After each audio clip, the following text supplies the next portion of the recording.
of presidential candidate this time, Donald Trump, brought the issue of anti-Islam. And surprisingly, brothers and sisters, this campaign has a big support of public. Dr. Zakir Naik. So, what do you think behind this phenomenon? What does it indicate? No, I believe that we find that anything which is popular, they do have enemies. Yeah. And Allah says in the Quran that every prophet had an enemy. And Muhammad Sallallahu Alaihi Wasallam, being the last prophet, will always have an enemy. So I feel that people like Donald Trump, they prove the Quran right.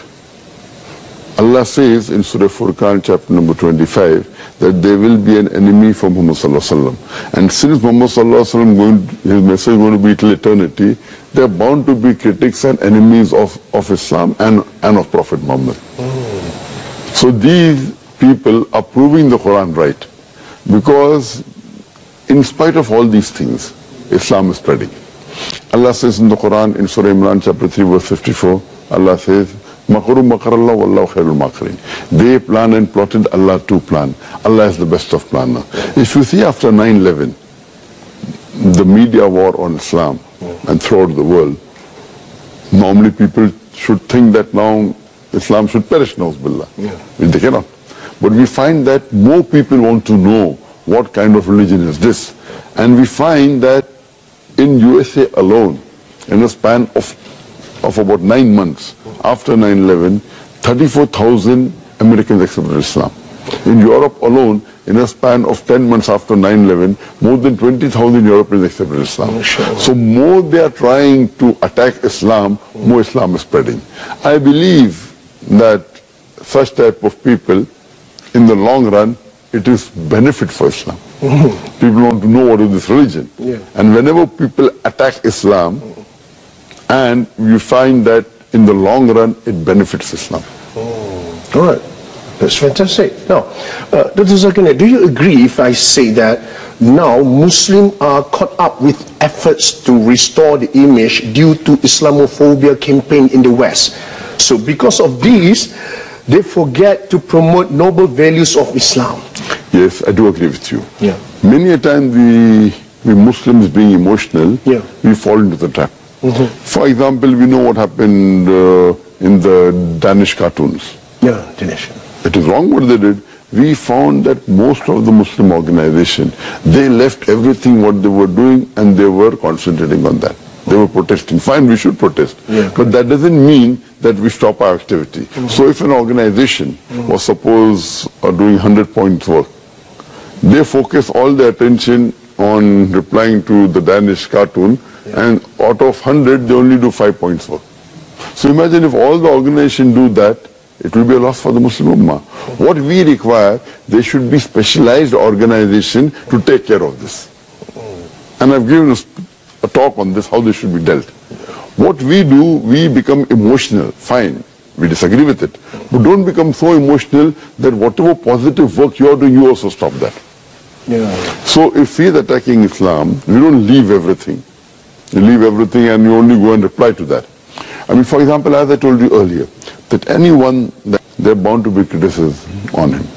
I mean, for example, if you go on the Google and if you type my name, there'll be about approximately 15 million websites which has my information.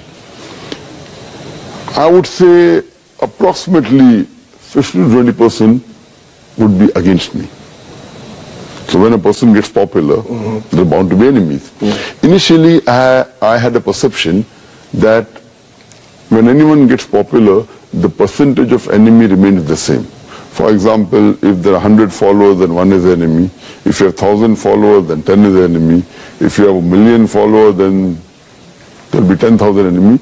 The 1% remains the same, or 2%, or 10%, or the percentage, it remains the same. But later on, I realized that it's not like that. If you see the seerah of the Prophet Muhammad Sallallahu Alaihi Wasallam, when he started preaching Islam, initially he had 5 followers, no enemies. It became 50, 100, no enemies. When it started increasing, then the enemies started appearing. Today, the most popular human being in the world is Muhammad Sallallahu Alaihi Wasallam. Even according to Michael H. Hart, even according to non-Muslims, the most influential human being in the world is Muhammad Sallallahu Alaihi Wasallam. Today, if we know that there are about 1.8 billion Muslims, and maybe another 100 more million, maybe non-Muslims who may be like Muhammad Sallallahu Alaihi Wasallam, you can say 2 billion Muslims who may be like Muhammad Sallallahu Alaihi Wasallam. But those who are against Muhammad Sallallahu Alaihi Wasallam will be more than 2 billion. Yeah. So because of the popularity, then the percentage of enemies keep on increasing. Yeah. There's a question I read in our Facebook followers. They ask, how do you manage your emotion and your wisdom and your spiritual when there is some people hate you, say something bad about you? How do you manage it? See, one thing, a da'i should always be calm. He cannot get emotionally carried away. Yeah. If somebody criticizes me or abuses me, if I retaliate emotionally, then I will not be following the Quran. Quran says in Surah Nahl chapter 16 verse 125, Udu ila sabili rabbika bil-hikmah wal-mau'izati al-hasana wajadil billati hiya ahsan. Invite all to the way of thy Lord with wisdom and with preaching, and argue with them and reason with them in the ways that are best most gracious. Allah also says in the Quran in Surah Fussilat chapter number 41 verse number 34 that it says that repel evil with good, and you will find that the person who hates you, he becomes your friend. Yeah. So repel the evil with good. So whenever anyone criticizes me, normally first, when there were very few criticism, we used to reply. Now, on the net, there will be about 2 to 3 million criticism. Yeah. Now, if I'm going to reply to 2 to 3 million criticism, I will not be able to go forward. I will spend the next 10 years replying. What I do, there are other people replying. They should do it. Yeah. No problem. What I tell my staff and my friends, that when anyone criticizes me, check if there is something in it for me to learn.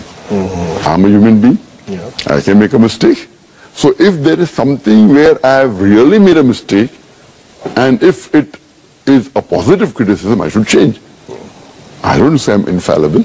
I'm a human being. So first I look in that criticism, is there something which is substance and something which is for me to improve? Almost all the criticism, or more than 95%, they are more of allegations, quoting out of context, and not nothing. But yet, if there is something for me to improve, then I utilize that. Because there's a saying that if someone throws bricks at you, use that brick to make your house. Yeah, correct. If someone throws a stone at you, raise yourself so high, the stone does not reach you. So therefore, I believe it is waste of time to answer to all these things. If there is something really which is worth answering, maybe less than 1%, then it's worth answering. Otherwise, it's a waste of time.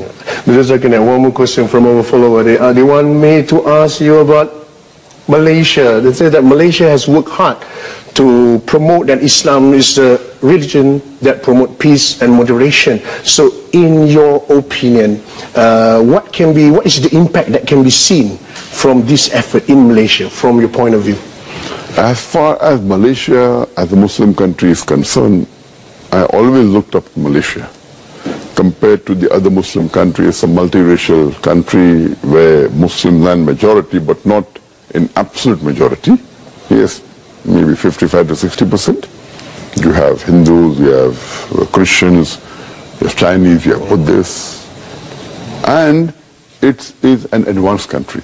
So as far as Malaysia is concerned, in compared to other countries, I feel it is one of the few Muslim countries that had the guts to challenge the Western world. Otherwise, most of the Muslim countries, they don't have that guts. Yeah. So I feel that we should be proud of our religion, proud of our culture, and we should not be apologetic. And that's what I find in Malaysia. Alhamdulillah. They're proud to be. And at the same time, in Malaysia, there is a claim that comparative religion is not suitable in Malaysia. is not relevant, irrelevant, because Malaysia is a multi-racial country. So we will find answer after this. We take a break for a while. Stay tuned. It's Perception.